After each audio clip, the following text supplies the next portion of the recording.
Selamat siang dan salam sejahtera untuk kita semua. Yang terhormat dosen penguji kinerja pendidikan profesi guru dalam jabatan tahun 2025. Perkenalkan, nama saya Juliana Jodia Ledengongo SAG, guru pendidikan agama Katolik di SMP Negeri Liman, Kabupaten Timur Tengah Selatan, sekaligus mahasiswa PPG dalam jabatan tahun 2025 BID 1 pada LPTK Santo Yakobus Merauke, NIM 24869051439. Pada hari ini, tanggal 9 Mei 2025, saya akan melakukan ujian kinerja mata pelajaran pendidikan agama Katolik kelas 8, materi Sakramen Ekaristi. Berikut video ujian kinerja saya. Selamat menyaksikan.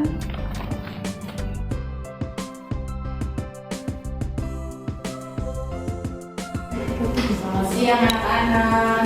Selamat siang Ibu. Apa kabar? Baik. Masih semangat? Masih. Terima kasih. Ibu harap kalian masih semangat untuk mengikuti pelajaran siang hari ini. Oke, sebelum kita mulai dengan pelajaran agama pada siang hari ini, Ibu mau cek dulu kira-kira siapa yang tidak hadir hari ini. Yang tidak hadir hari ini siapa? Ada atau tidak? Tidak ada. Semua hadir? Ya, Ibu panggil nama dulu di sini ya. Adriana, Hadir Ibu. Begina, Hadir Ibu. Albert, Hadir Ibu. Medina. Hadir Ibu. Oke, semua hadir. Tidak ada yang tidak hadir. Terima kasih banyak. Sebelum kita lanjut ke materi, sebelum kita masuk pada materi hari ini, kita mau awali kita punya pelajaran dengan berdoa. Ibu minta satu anak bisa pimpin kita dalam doa. Siapa? Iya, silakan. Marilah kita sama-sama tenang kepada Tuhan dalam doa. Mari kita berdoa. Dalam nama Bapa dan Putra dan Roh Kudus. Amin. Allah Bapa yang Maha Kasih, melalui Putramu Engkau mengajarkan Ekaristi kepada kami. Bimbinglah hati, pikiran dan akal budi kami dalam belajar hari ini. Bantulah Bapa agar dengan akal budi ini kami mampu memahami makna Ekaristi warisan Putramu. Demi Kristus Tuhan dan Juru Selamat kami. Amin. Dalam nama Bapa dan Putra dan Roh Kudus. Amin. Ya, terima kasih untuk yang sudah memimpin doa pada hari ini. Ya, anak-anak semua, baik. Jadi sebelum kita masuk pada materi pembelajaran kita hari ini, tentunya Ibu mau mengingatkan kembali dengan kesepakatan kelas yang kita sudah buat bersama. Masih ingat loh? Masih. Kesepakatan kelas kita itu apa saja? Yang pertama, Tidak ribut. tidak ribut di dalam kelas. Yang kedua, Menghargai guru dan mengajar. menghargai guru yang mengajar. Lalu yang ketiga apa lagi? Tidak keluar masuk kelas tanpa izin. Iya, jadi itu kesepakatan kelas yang kita sudah buat bersama. Oke, kita akan masuk pada pelajaran kita hari ini. Tapi Ibu lihat semangat lah ya. Mungkin baru habis istirahat, jadi mau pelajaran sudah tidak semangat. Ibu mau ajak kita untuk bermain sebelum pelajaran dimulai. Setuju atau tidak? Setuju. Kalau setuju semua berdiri. Semua berdiri. Berdiri siap. Jadi kita mau buat satu permainan namanya ayam. Namanya apa? Ayam itik. Ayam itik. Cluenya adalah ikuti apa yang Ibu ucapkan. Cluenya adalah ikuti apa yang Ibu ucapkan. Oke. Jadi Ibu bilang ayam, semua bilang ayam. Ibu bilang itik, semua bilang itik. Oke, kita mulai.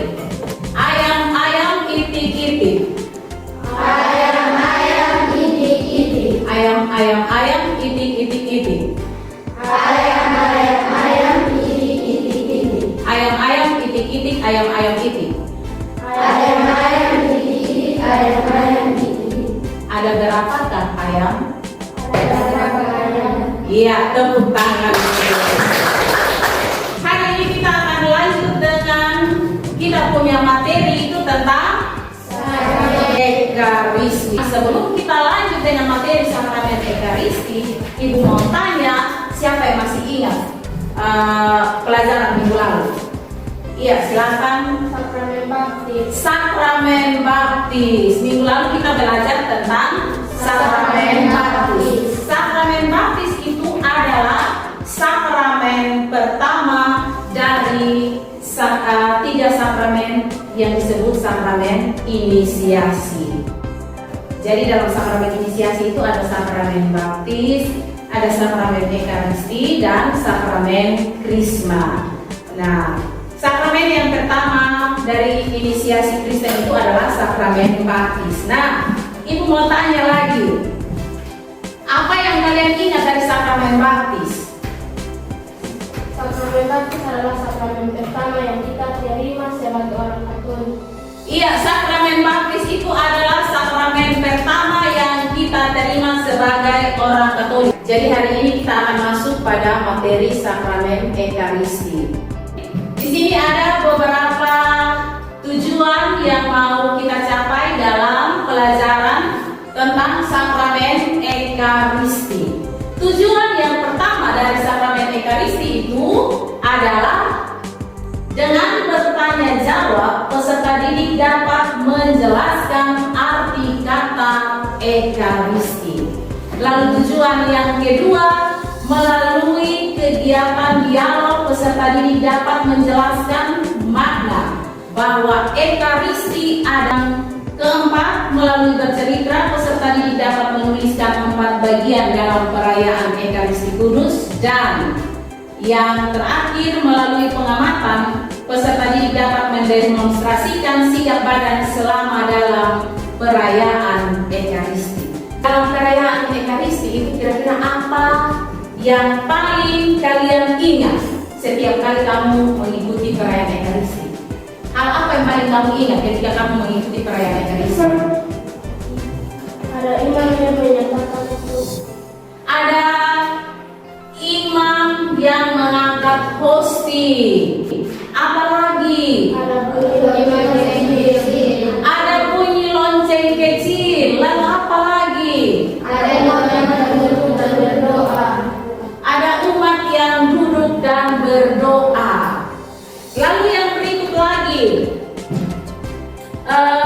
menurut kalian, mengapa roti dan anggur menjadi sangat penting dalam perayaan Ekaristi? Siapa yang bisa jawab? Ya, silakan. Roti dan anggur penting bagi umat Katolik karena merupakan lambang tubuh dan darah Kristus. Iya, roti dan anggur itu menjadi sangat penting karena merupakan lambang dari tubuh dan darah Kristus. Tepuk tangan dulu.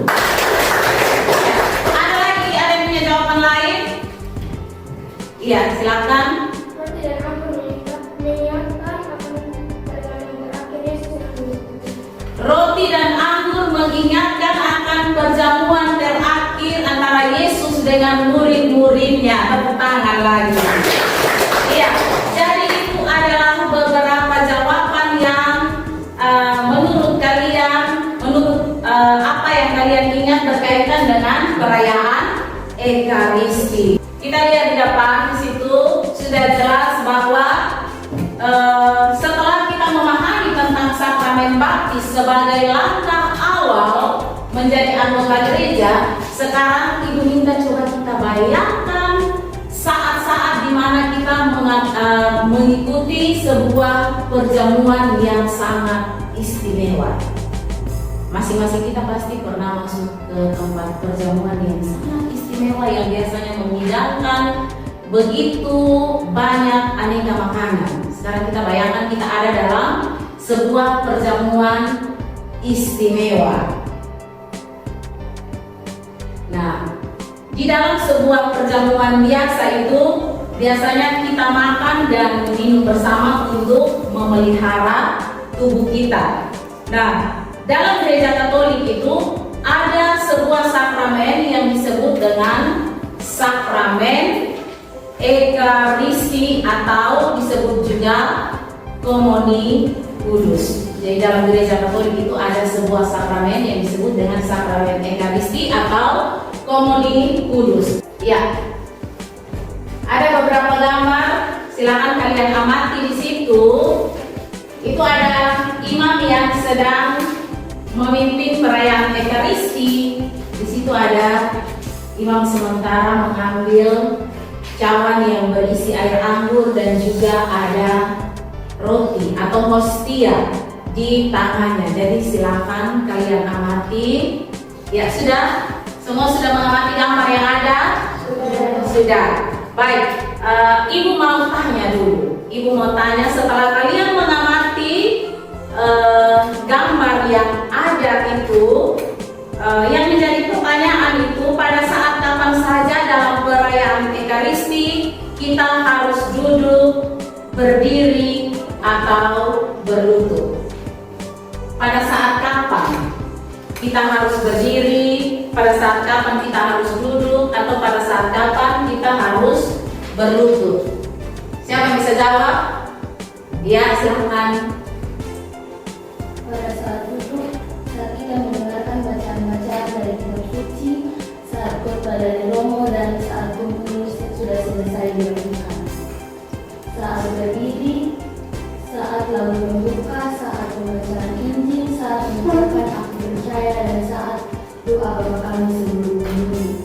Saat berlutut biasanya saat konsekrasi. Iya, tepuk tangan dulu. Anak-anak, di situ kita bisa lihat bersama setelah kita mengamati gambar, foto, itu tadi saat kapan kita harus berdiri, saat kapan kita harus berlutut, saat kapan kita duduk, itu adalah bagian-bagian pokok yang terdiri, yang adalah termasuk susunan dalam perayaan Ekaristi. Itu adalah 4 upacara. Dia terbagi dalam 4 bagian. Yang pertama itu, jadi tata perayaan Ekaristi itu secara garis besar itu dia menjadi 2 bagian besar. Ada liturgi sabda, lalu ada liturgi Ekaristi. Nah, yang pertama itu kita mau lihat urutan-urutan dalam perayaan Ekaristi. Itu dia terbagi dalam ritus pembuka. Ritus pembuka itu mulai dari perarakan masuk. Perarakan masuk, lalu salam, lalu tobat, ada kemuliaan dan doa pembuka. Lalu diikuti dengan liturgi sabda. Kalau sudah masuk pada liturgi sabda, itu dimulai dengan bacaan pertama. Nah, bacaan pertama itu biasanya diambil dari Perjanjian Lama, atau dari Kisah Para Rasul, atau dari surat-surat para rasul. Nah, pada saat bacaan pertama itu umat bisa duduk, umat mendengarkan sambil duduk. Lalu dilanjutkan dengan Mazmur Tanggapan. Setelah Mazmur Tanggapan, masuk lagi pada bacaan kedua, itu diambil dari surat-surat para rasul.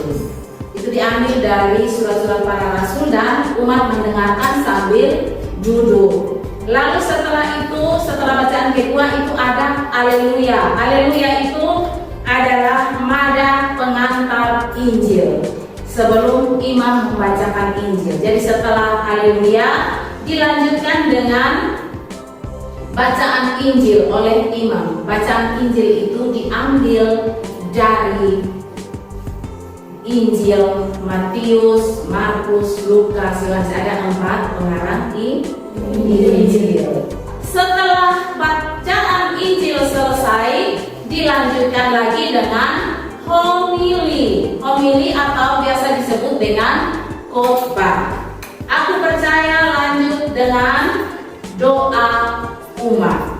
Nah, setelah doa umat itu selesai, itu akhir dari liturgi sabda masuk kepada liturgi Ekaristi. Nah, liturgi Ekaristi itu kita masuk dari persiapan persembahan, lalu ada doa atas persembahan, ada prefasi, santus, dan ada persembahan, dan selanjutnya itu masuk pada ritus penutup. Itu ada pengumuman, ada berkat, ada pemutusan, dan perarahan keluar. Sekarang kita akan masuk pada langkah yang berikut, memahami makna Ekaristi dalam kitab suci. Ibu mau minta satu anak untuk membaca kitab suci. Siapa yang bisa bacanya? Ya, silakan.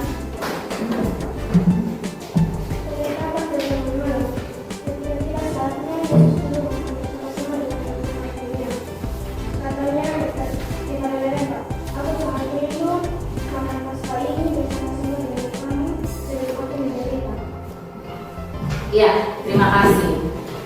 Baik, kita sudah mendengarkan bersama-sama bacaan kitab suci yang diambil dari Injil Lukas pasal yang keberapa itu? 22 ayat 14 sampai 23. Baik, sekarang Ibu minta kalian duduk dalam kelompok yang sudah dibagikan. Silakan duduk dalam kelompok. Ya, masing-masing kelompok silakan. Yang tadi sudah kamu dengarkan, yang sudah kamu baca itu, apa yang menjadi dasar dari perayaan Ekaristi? Itu pertanyaan pertama. Lalu pertanyaan yang kedua, apa makna simbol dari roti dan anggur dalam perayaan Ekaristi? Yang ketiga, apa saja syarat untuk dapat menyambut komuni dalam Ekaristi? Dan yang keempat, dalam perayaan Ekaristi, setelah mendapat berkat penutup, imam mengatakan, "Pergilah, kita diutus." Lalu umat menjawab, "Amin." Apakah maknanya?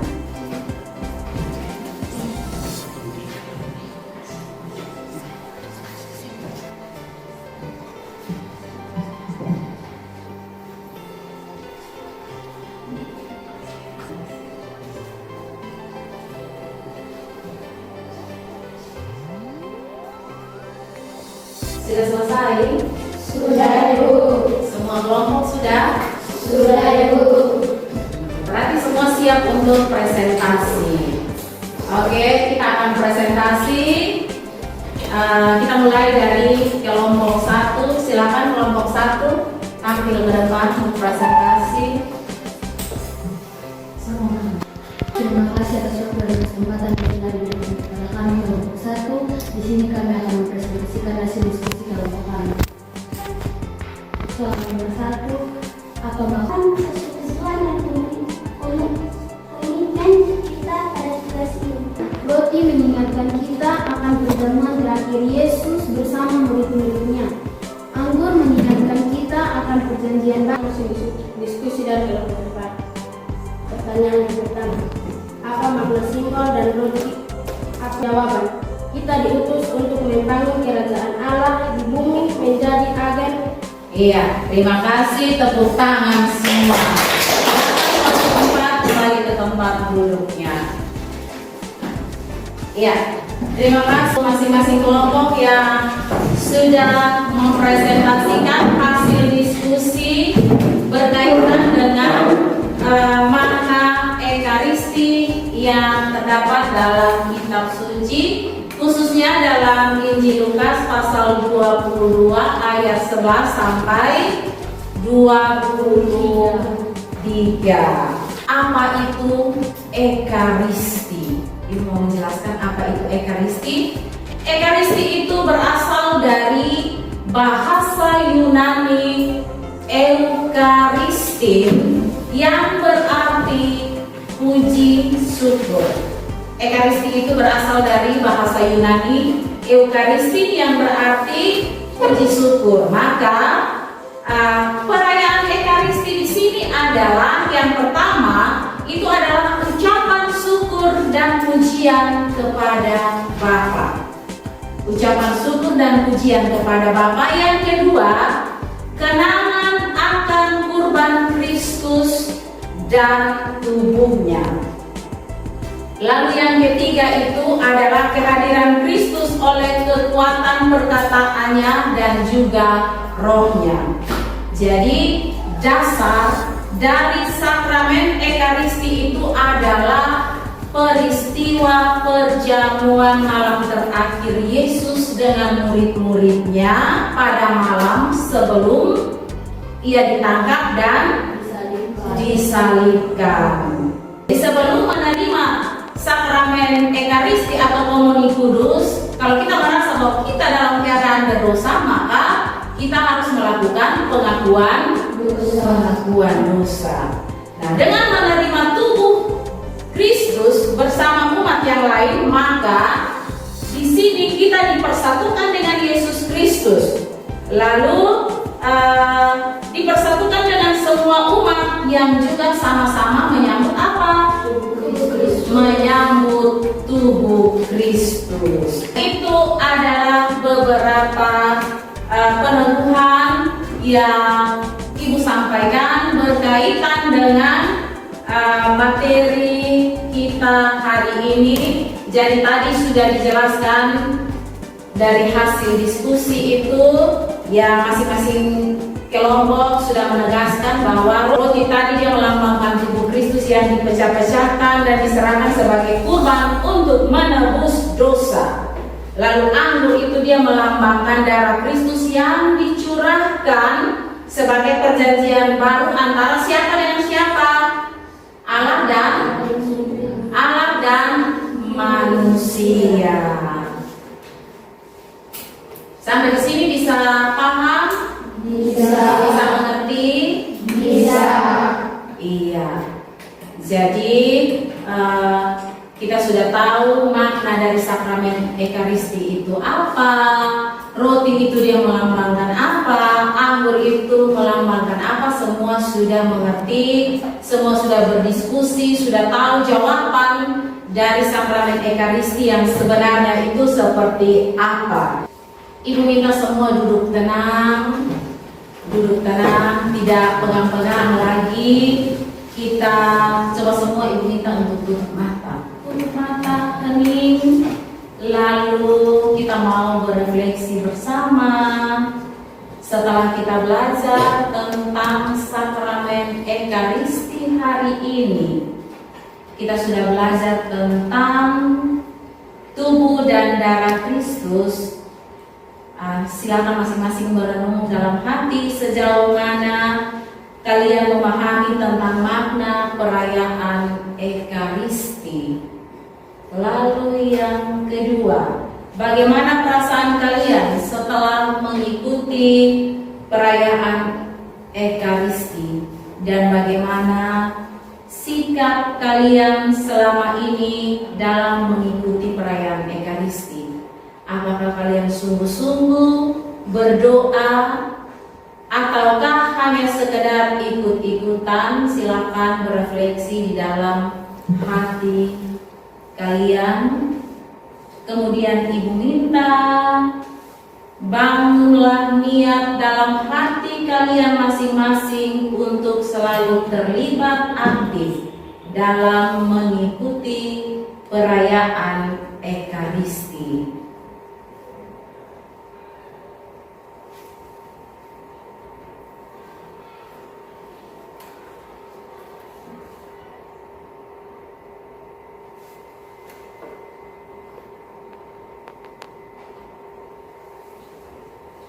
Ya, hasil refleksinya nanti ibu minta kalian tulis niat itu di dalam buku catatan masing-masing. Lalu minta orang tua untuk tanda tangan. Bisa? Oke, dengan demikian materi kita hari ini tentang sakramen Ekaristi telah selesai.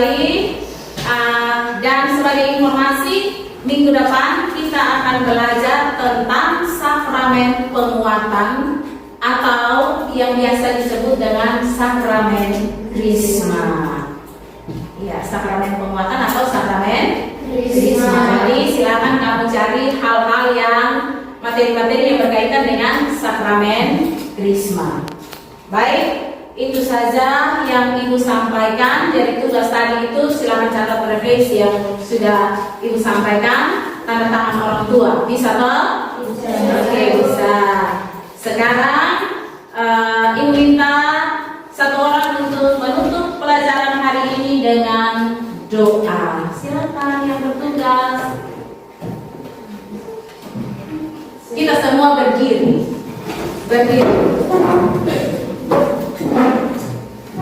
Sebelum kita kembali ke tempat kita masing-masing, marilah kita sama-sama tenang kepada Tuhan dan doakan kita berdoa dalam nama Bapa dan Putra dan Roh Kudus. Amin. Bapa kami yang di surga, dimuliakanlah namamu, datanglah kerajaanmu, jadilah kehendakmu di atas bumi seperti di surga. Berilah kami rezeki pada hari ini dan ampunilah kesalahan kami, seperti kami juga mengampuni orang yang bersalah kepada kami. Dan janganlah masukkan kami ke dalam pencobaan, tetapi